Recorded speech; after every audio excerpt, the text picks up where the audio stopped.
Notre travail, c'est quand même de regarder, partir d'un scénario qui est un document écrit qui va être projeté sur un écran. Et nous, on s'occupe de la transformation. C'est un peu comme la chenille et le papillon. Les films. Discretos. Ça c'est pour les coulisses du film, c'est ça? Ouais, on me suit un peu par regard, quoi. Le mec qui filme le plus de trucs au monde. T'évites de nous griller quand même avec ton making-of, là. Ouais. C'est vraiment un plan charnière, tu comprends? C'est ce plan d'Alexandra qui va au travail, c'est... Heureusement que tu es là. Hein. Je t'en chanterai une autre. Oui, bien, ouais. La garde. On partira toi et moi.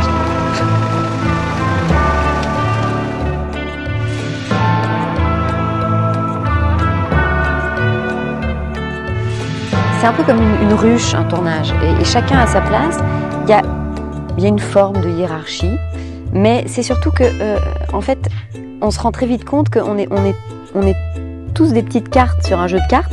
Et en fait, il suffit qu'il y ait une carte qui tombe, et en fait, l'édifice peut s'écrouler. Alors attends, faut que je fasse le tri dans ma tête. Je suis Caméraman du film. Alors moi je suis chef électro. Tu es régisseur général sur le film?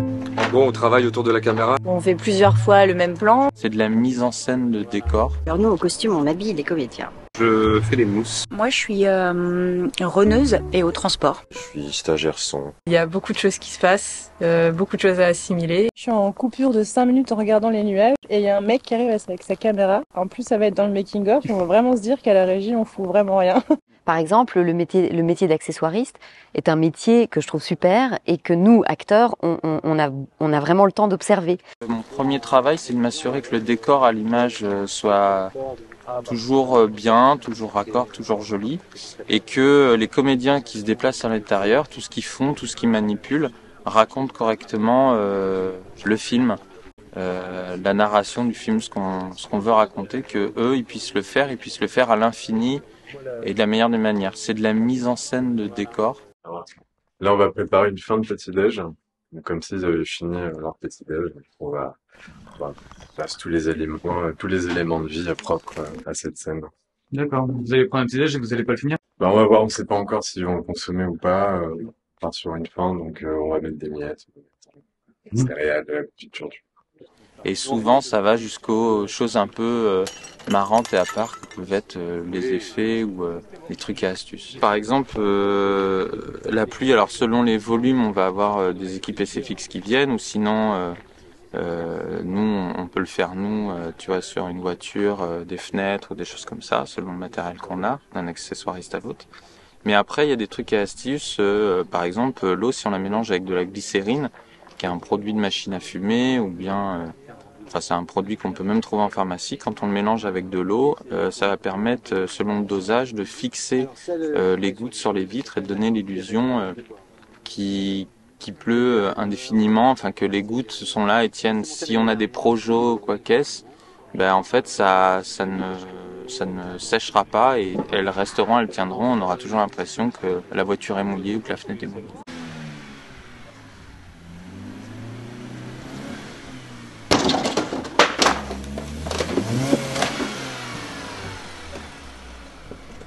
T'as pas touché un truc? Non, il est carrément récupérable. C'est plus de marteau, là. Ah ouais, il va faire une deuxième fois celui-là. Bon, ouais.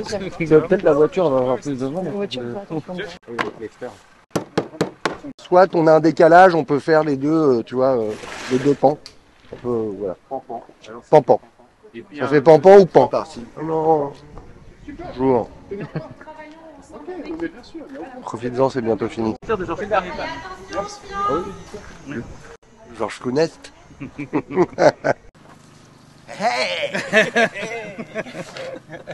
fait rien, il nous filme. C'est flippant. Bah voilà, on fait rien et du coup tu nous chies.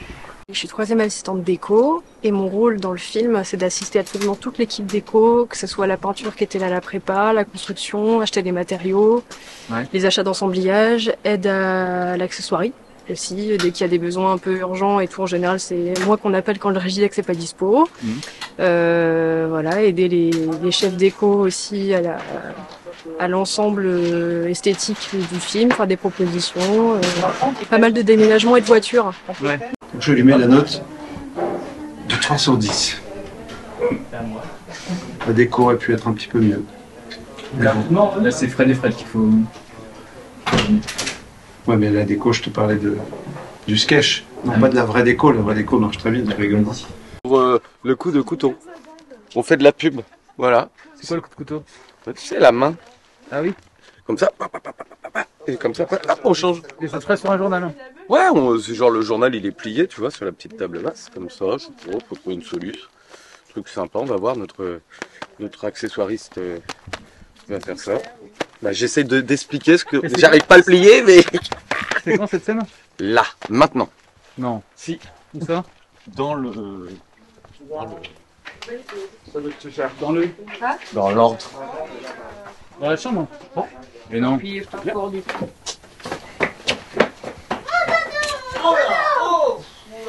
ça va, les gars?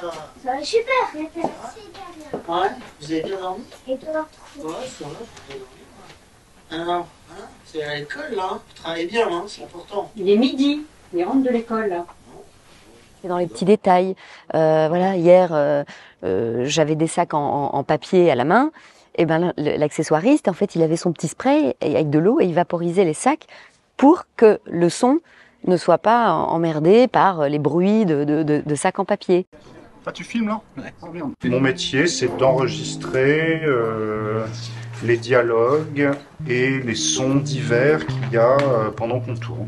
Voilà. Tous les sons? Tous les sons, le maximum, le plus possible, pour qu'ils soient utilisables dans le film, quoi. Je fais que des films, des documentaires, de la fiction. C'est vraiment deux métiers totalement qui n'ont rien à voir. La musique et le cinéma. J'étais musicien, enfin un peu, mais j'étais surtout attiré par le bruit, en fait. C'est le bruit qui m'intéressait. Moi. Et même quand je faisais de la musique, c'était le bruit, la texture, le fait de pouvoir se dire, tiens, les pas dans la neige, c'est formidable. On pourrait faire un rythme avec des pas dans la neige et puis des bouteilles qui se cassent ou ce genre de trucs. C'était vraiment les bruits, quoi. Tu vois? Ce que tu fais là? Je repositionne mon micro pour le plan suivant. Et coupé! On refait la prise. Du coup, il y a déjà un perchman, un titulaire du poste, et moi je suis deuxième assistant. C'est quoi la particularité de perchman? Putain, je suis désolé, du coup, vu qu'il demande le moteur, je pense qu'on va devoir se taire pendant les prises. Le moteur est demandé, bien de silence. Attention à la découverte, s'il vous plaît. Chut, ça tourne. Moi, je m'appelle Edgar Fiorina et je suis troisième assistant réalisateur sur le film. Je suis un peu comme une minou un peu pour les comédiens à partir du moment où ils arrivent sur le plateau. C'est celui qui dit quand je dois être, quand on m'appelle, tout ça, et quand il faut savoir, quand il faut dire on se tait, tout ça, quand il y a une autre scène là-bas qui est tournée. Et il s'occupe plein de fois de dire qu'est-ce qui se passe, Nils est là, Roman est là, tout ça, Grégoire est là, Jean-Paul est là. D'accord. Il s'occupe un peu de ça. Et c'est un assistant, surtout.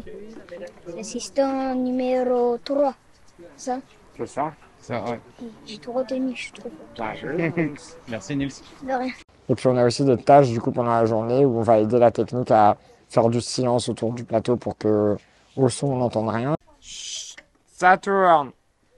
Et puis aussi faire des blocages pour que les gens ne passent pas devant la caméra, les gens qui ne font pas partie du film, qui ne sont pas des figurants et tout ça. On m'a appelé pour faire du barriérage sur le film Mérine et j'ai accepté, puis après j'ai continué. Ah, excellent. Voilà. Tu as gravi les échelons petit à petit là. C'est ça, exactement. Pas beaucoup d'échelons, mais j'ai quand même gravi. Alors je m'occupe de toute la logistique d'un tournage. Alors la logistique, c'est assez large, on va dire. Là pour ce tournage-là, je m'occupe déjà des véhicules de jeu. Donc de trouver les véhicules de jeu, de les convoquer, de les ramener. Et toute la logistique, c'est aussi, donc il y a un décor et il y a forcément des endroits annexes. Ce qu'on appelle annexes, on va dire, c'est où on habille, où on maquille, où on mange pour le tournage. Et donc ça, faut trouver des endroits. Et donc faut chercher ces endroits-là. On fait comme on peut par rapport en fait au décor, quoi. On essaie de s'adapter à ça. Et les gens acceptent en général de prêter les lieux? Ils sont plutôt sympathiques, alors surtout quand c'est pas Paris, hein, parce que voilà, Paris il y a beaucoup de tournages et ça les embête un peu plus, mais en région ils sont adorables et dès qu'on leur parle un peu de notre projet, de ce qu'on veut faire, ils sont plutôt Ouais, ils sont plutôt cool. Tu vas vraiment me filmer en train de faire ça là? Je travaille, des fois ça m'arrive. La régie, c'est tout ce qui est l'organisation et la logistique autour du tournage. Donc c'est en préparation tous les repérages de décors. Et après, sur le tournage, c'est donc le camion régie avec tous les équipements, toute la bijouterie qu'on a et qui va servir au tournage. Qu'est-ce que tu fais que ces plots? Je les range dans mon camion, puisque c'est une fin de journée. Et que les camions vont bouger. Et il faut que j'ai tous mes plots. C'est s'occuper de la nourriture, du café, que les gens aient bien tout ce qu'il faut quand ils travaillent. C'est aussi la régie plateau, donc faire les annonces pour que les autres régisseurs qui travaillent sachent si on tourne ou pas, s'ils peuvent passer ou pas. C'est être en lien aussi avec la mise en scène en termes de blocage, par exemple, sur certaines scènes qui peuvent être compliquées. Donc c'est beaucoup de communication et d'organisation. Tu prends, drop, tu déposes. Okay. Pourquoi il n'y a pas un mot français? Parce qu'on est très américain dans le cinéma. Au cinéma américain. Moi, je suis runneuse et au transport. Du coup, les transports, runneuse. Du coup, les runners, ils font les courses. Donc, ça va être des courses pour les machinaux, pour les électros, des courses pour la table régie, pour la prod, aller chercher des courriers. Enfin, c'est vraiment hyper varié. C'est quoi? Regarde quand même dans quoi on est transporté. Ah oui. Eh les gars, c'est ça être un cador? En gros, moi, je suis normalement, quand je suis sur le plateau, je suis prête à partir à n'importe quel moment pour soit aller chercher quelqu'un, aller acheter un truc ou n'importe quoi. Alors, moi, je suis en train de partir. C'est pour ça que je suis un peu le fantôme du plateau.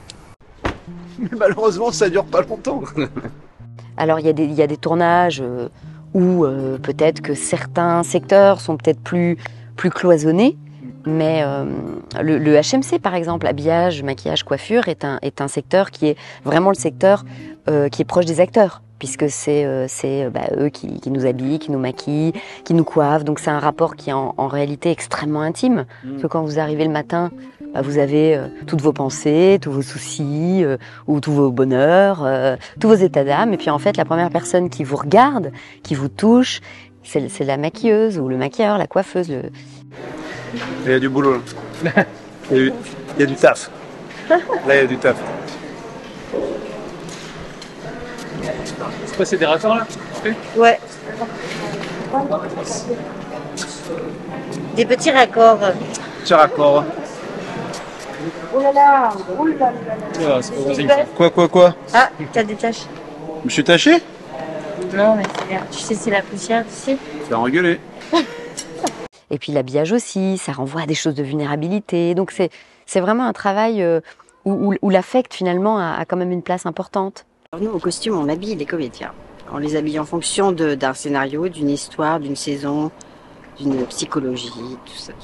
Par exemple? Classe sociale, la psychologie d'un personnage, son parcours de vie, tout ça quoi. Mais comment les fringues vont influencer la psychologie, enfin ou l'inverse? C'est surtout qu'elles vont aider le comédien sûrement à rentrer dans son personnage. Hein. Ah, j'y ai pas pensé. Des chaussures, des costumes. Il complète et il aide le comédien à rentrer dans son personnage si c'est réussi, évidemment. Du coup, l'habit fait le moine.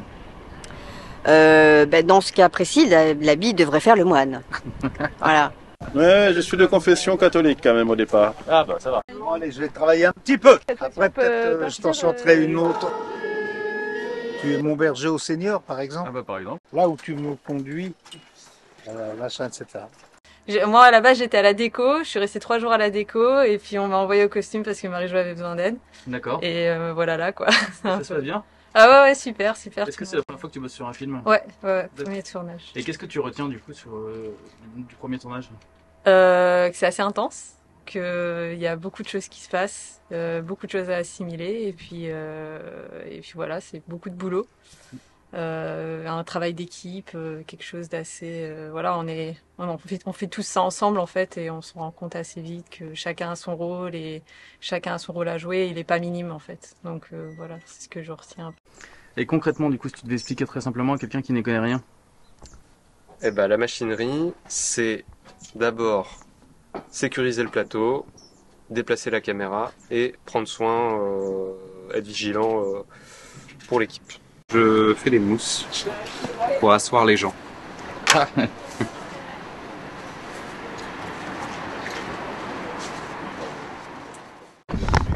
C'est que je vais juste là, je vais... En gros, on travaille autour de la caméra, du mouvement de la caméra et de la sécurité de l'installation d'un plan. Donc si jamais on nous demande d'aller d'un point A à un point Z avec une caméra, donc faire un travelling, que ce soit depuis le trottoir jusqu'au toit d'une maison, il faut qu'on sache le faire.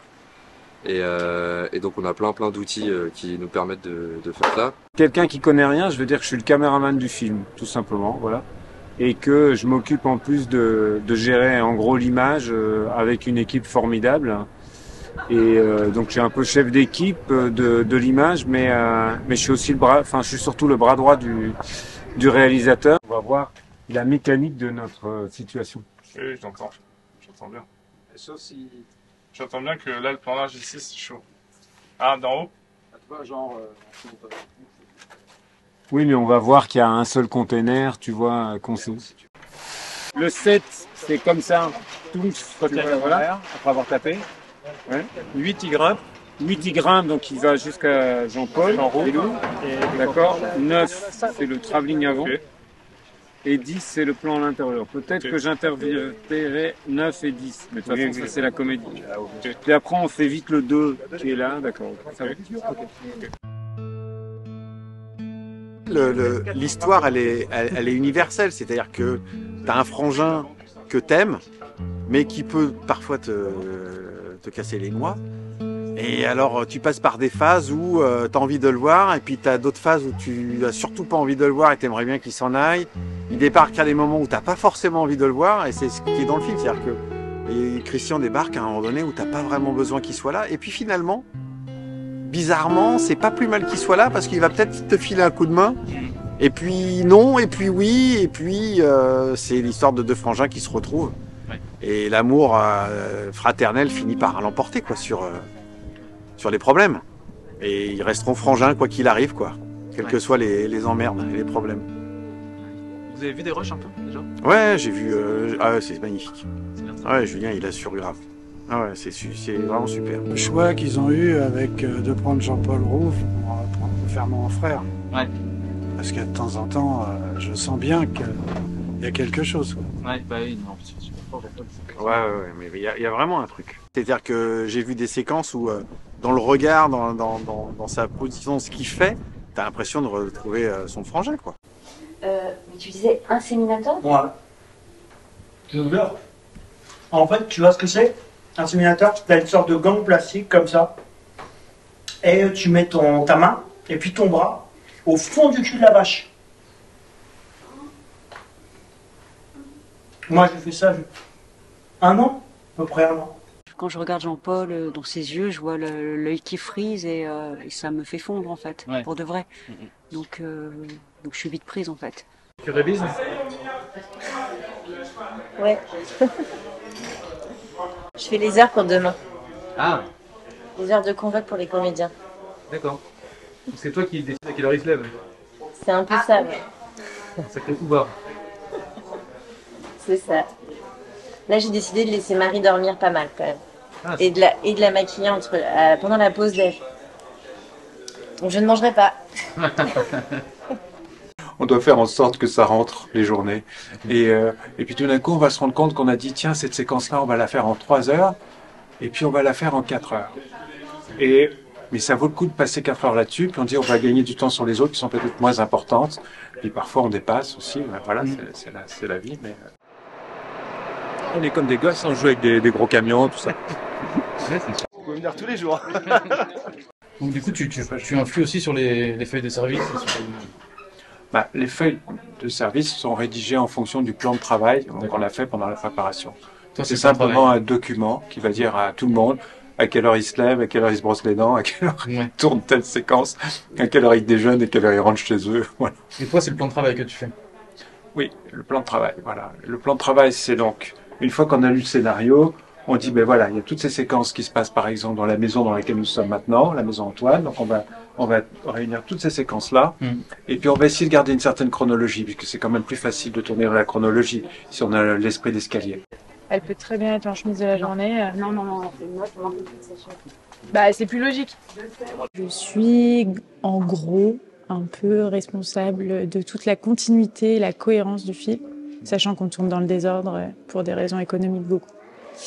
Et du coup, je suis un peu la mémoire du film. Si quelqu'un a une question par rapport à ce qu'on a fait à un moment et on est censé faire la suite maintenant, je suis censée avoir les réponses à tout et j'assiste le metteur en scène là-dedans, dans sa façon, dans le rythme beaucoup, dans la façon dont il a envie de raconter son film. C'est toute une histoire.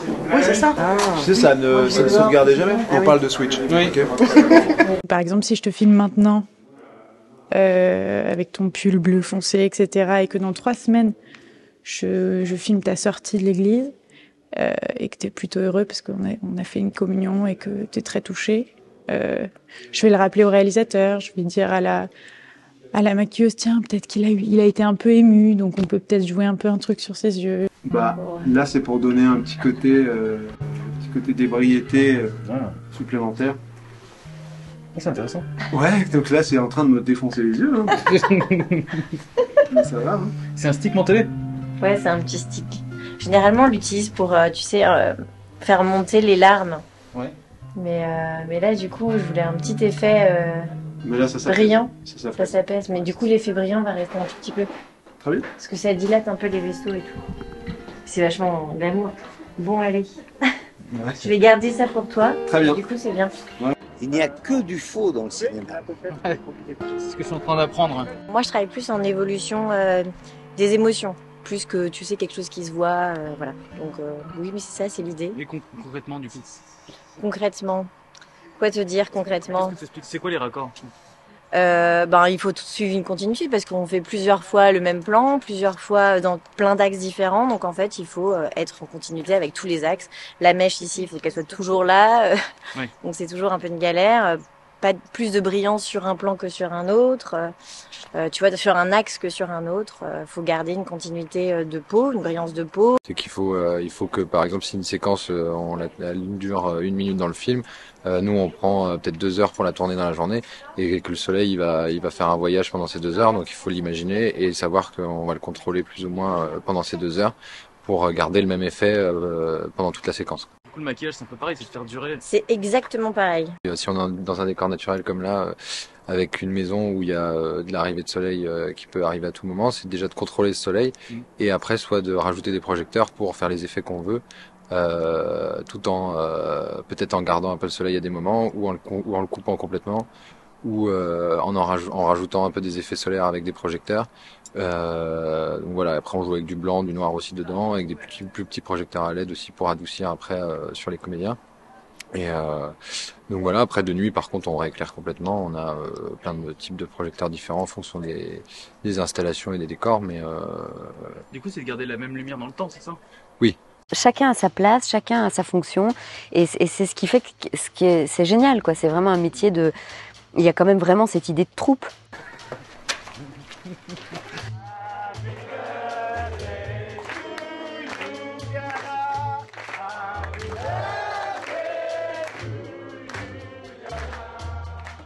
Quand tu passes du temps avec un acteur, avec une actrice, et que d'un coup c'est son dernier jour et que du jour au lendemain tu la vois plus, ou la personne s'en va et retrouve sa vie normale, il y a toujours ce petit côté où t'es ému d'avoir joué, d'avoir partagé quelque chose avec une personne. Mais après c'est ça, c'est la vie de comédien, j'ai envie de dire. On incarne quelque chose et puis quand c'est fini, il faut on passe à autre chose et c'est très bien et on garde les bons moments. Ouais. Dernier plan, on la Même sur le 5e avec même plus fort. C'est un peu comme une colo, quoi. Une colo où on bosse, mais à la fin, tout le monde est content de se quitter parce qu'on a fait du bon travail. Il y a eu ce petit truc.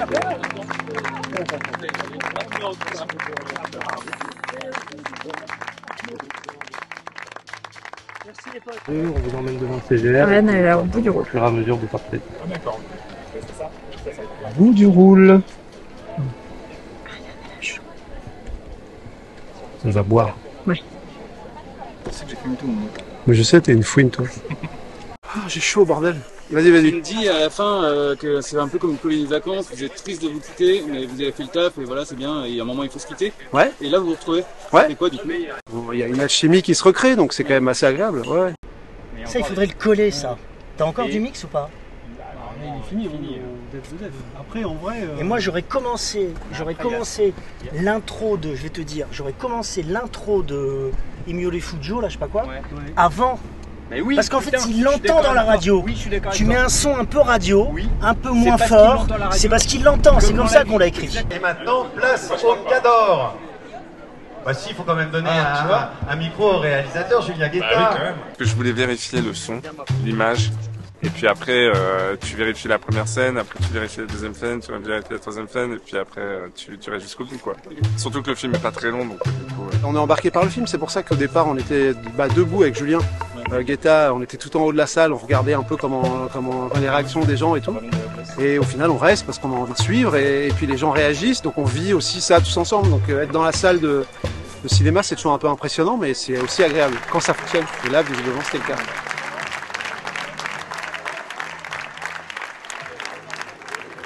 Marie, Grégoire. Merci bien. J'espérais que ça soit émouvant pour certaines personnes. Mais pas autant. En tout cas, à la fin, ça a bien réagi, t'as vu? C'était cool. J'ai envie d'une bière, moi. J'ai vraiment, j'ai soif. Oh putain! Mais c'est qui soit? C'est où? Les gars, c'est la bière du film. Ça va bien se passer. Ok, on est prêt. Allez, on y va.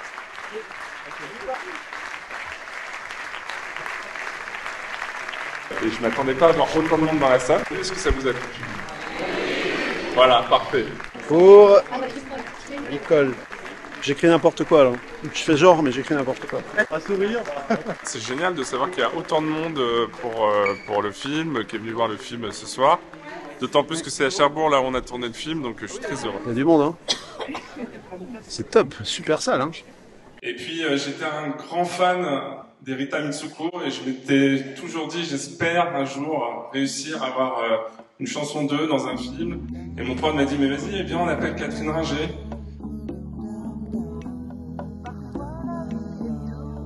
On sait jamais, peut-être qu'elle acceptera de nous faire une chanson. Et puis Catherine a accepté de faire une chanson, le générique de fin. Et puis il se trouve qu'aujourd'hui, je suis pas venu tout seul, c'est la troisième surprise. Catherine Ringer, messieurs, dames. N'oublie jamais. Voilà ce qu'on est, on est les cadeaux. J'en redresse le tort. Quand il y a des embrouilles, que je sors les dents, je souris d'abord, après je mords. Toi t'as l'air honnête, propre sur toi, mais tu fais ça fête à la loi.